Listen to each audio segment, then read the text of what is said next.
He never expected a simple dinner alone to change the course of his life. Daniel Harris, a widowed single dad, had grown used to quiet evenings, the weight of responsibility, and the hollow ache of an empty chair across the table. That night, in a restaurant filled with laughter and glittering lights, he sat in silence until she appeared. A woman of striking elegance, the kind of presence that commanded boardrooms and headlines, stopped at his table. Without warning, she leaned close, her perfume sharp with jasmine and power, and whispered words that left him stunned. "Pretend I'm your wife."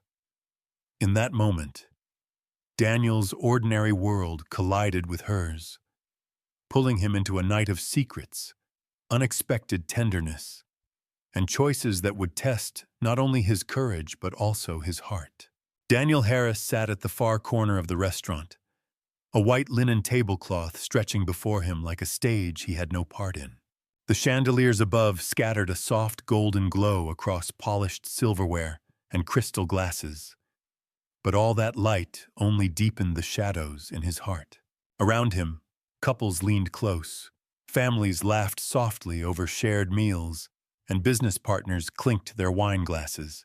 His table remained silent, one chair empty, the other occupied by a man who never quite belonged. He had come here not out of choice but obligation. An old colleague insisted on introducing him to someone about a job, then canceled last minute, leaving Daniel alone in a place far beyond his world. The irony wasn't lost on him. A single dad in a suit that still smelled faintly of motor oil, sitting in a room full of people who wore wealth like second skin. His calloused hands betrayed his life story. He had once been a carpenter, then a mechanic, and now worked 2 shifts at a warehouse to keep food on the table for his little girl, Emily. He wore no ring, but the tan line where one used to be still marked his finger. 2 years ago, his wife, Sarah, had passed after a sudden illness, and Daniel had been learning to live with a silence more profound than any he faced tonight. He often reminded himself that grief didn't vanish, it only grew quieter. Tonight, as his eyes wandered toward a nearby family sharing breadsticks, that grief roared again, reminding him of empty chairs at his own dinner table.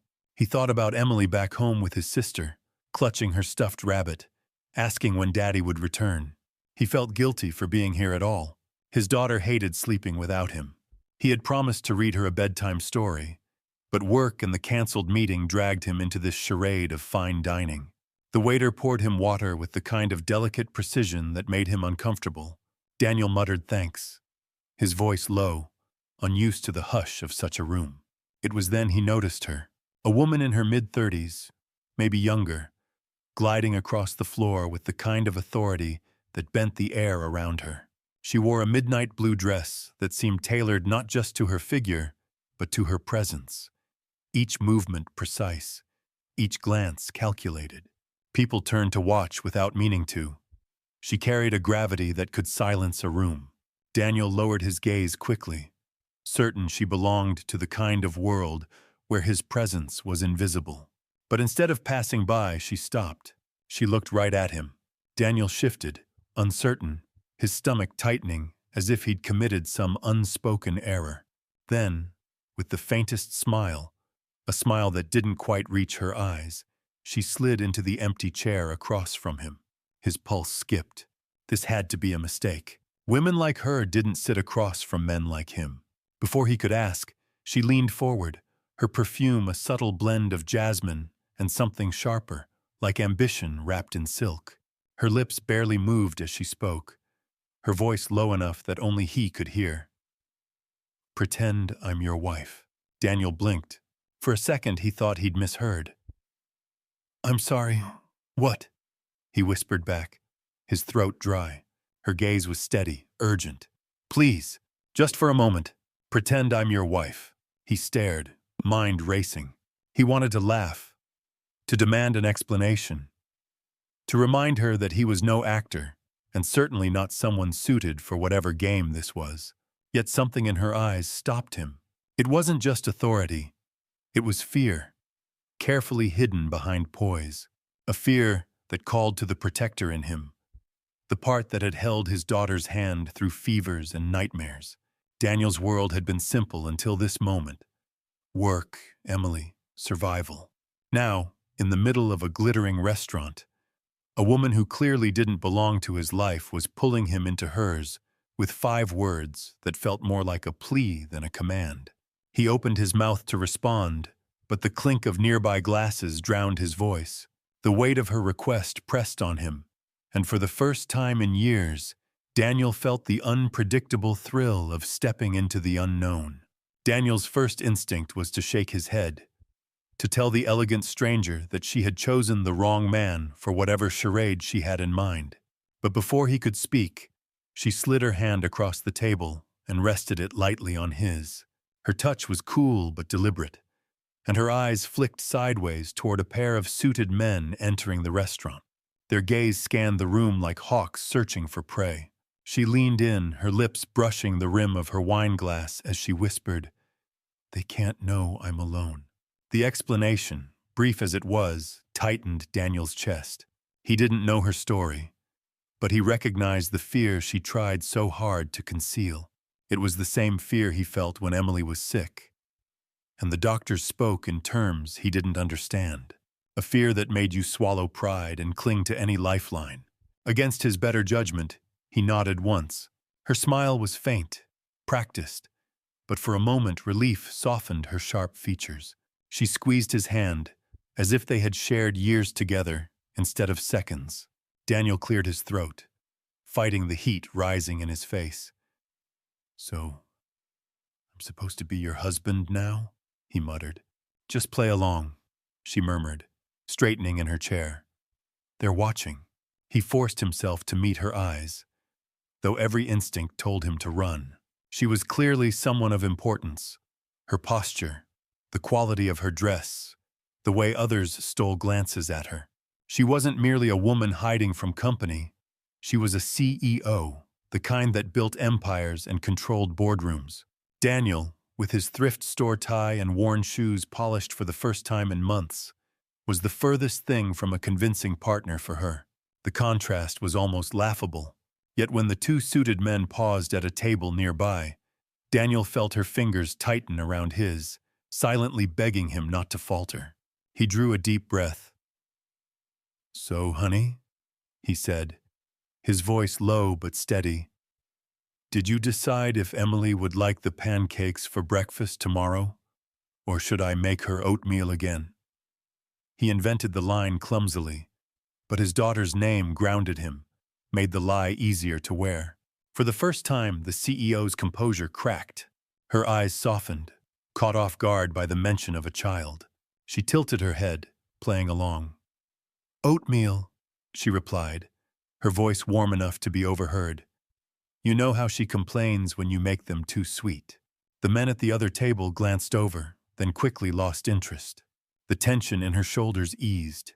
Daniel allowed himself a small smile, surprised at how naturally the role slipped into place. "Why me?" he asked once the men looked away. "You could have picked anyone here." "Not anyone," she replied. She hesitated, then sighed. "People know me. I'm followed, photographed, dissected. If I sit with someone from my world, rumors spread. But you—" Her eyes traveled over his plain suit, the honest wear of his hands. "You don't belong here, and that's why they'll believe you do." Her words should have stung, but there was no malice in them, only an odd kind of respect. Daniel leaned back, unsure what to say. He hated lies, hated games. His life had been stripped to essentials: work, his daughter, the ache of missing Sarah. And yet, in this strange theater, he felt oddly alive. As they traded a few more lines of their fabricated life, vacation plans that didn't exist, inside jokes invented on the spot, Daniel caught glimpses of something real. Behind her perfectly composed smile flickered loneliness, a hunger not so different from his own. He wondered how many nights she had sat in boardrooms surrounded by people yet utterly alone. The waiter returned with menus, and she surprised him by asking, "Do you like pasta?" The question was simple, almost shy, but it felt startlingly personal. He nodded, and she ordered for both of them with practiced confidence, though her hand lingered on the stem of her glass a little longer than necessary. Daniel studied her as the evening unfolded.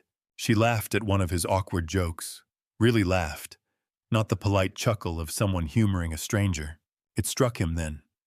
For all her power and polish, she seemed relieved to be seen not as a CEO, but simply as a woman. Yet the fragile ease didn't last. Midway through the meal, Daniel noticed a man with a camera slip into the restaurant, followed by another with the unmistakable bearing of a rival executive. The CEO's jaw tightened, her grip on her fork rigid. "They're here," she whispered, almost to herself. Daniel followed her gaze, his heart quickening. Their little charade was about to be tested.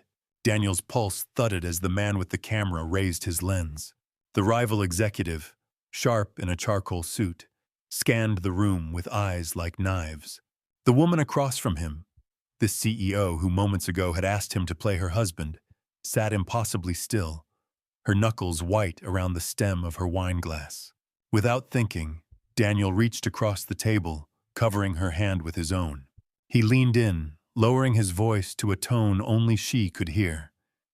"Look at me, not at them." She blinked, startled, but obeyed. He smiled, gentle yet firm, the way he did when calming Emily after a nightmare. Then, louder, so the intruders could hear. "Remember when Emily spilled orange juice all over your laptop? You were furious, but then you laughed because she said it smelled better than your perfume." The CEO startled again, but quickly caught on, her lips curving in a laugh that sounded achingly real. The men nearby faltered. To anyone watching, this wasn't a cornered businesswoman. This was a wife, a mother, sharing a private joke with her husband. Daniel held the act steady until the cameraman lowered his lens, muttering, and the rival turned away with thinly veiled frustration. Only then did she release a shaky breath. "How did you know what to say?" she whispered. Daniel shrugged. "I just thought of Emily. Family stories. They make people believe because they're true at the core." Her eyes shimmered then, not with power or calculation, but with something fragile. "I haven't felt that in years, like someone standing between me and the storm, not because they want something, but because they care." She paused. "Thank you, Daniel." They finished the meal with a strange mix of ease and gravity. She asked about Emily, genuinely curious, and he spoke of bedtime rituals, scraped knees, and the way his daughter insisted her mother still lived in the stars. In turn, she admitted her own childhood had been one long boardroom. No siblings, no father's warmth, only a mother who raised her to win. Success had brought her everything except someone to share it with. When the check arrived, she reached for it automatically, but Daniel shook his head. "I can cover dinner," he said, surprising even himself. "It's what a husband would do." She studied him for a long moment, then let her hand fall back, a soft smile tugging at her lips. For once, she looked less like a CEO and more like a woman who wanted to believe. Outside, the night air was crisp, city lights shimmering off wet pavement. She walked beside him, heels clicking, the hush between them filled with words unsaid. Finally, she stopped near the valet stand, turning to face him. "I don't usually ask strangers for help," she said softly. "But tonight, you were more than a stranger. You were safe." Daniel rubbed the back of his neck, awkward but sincere.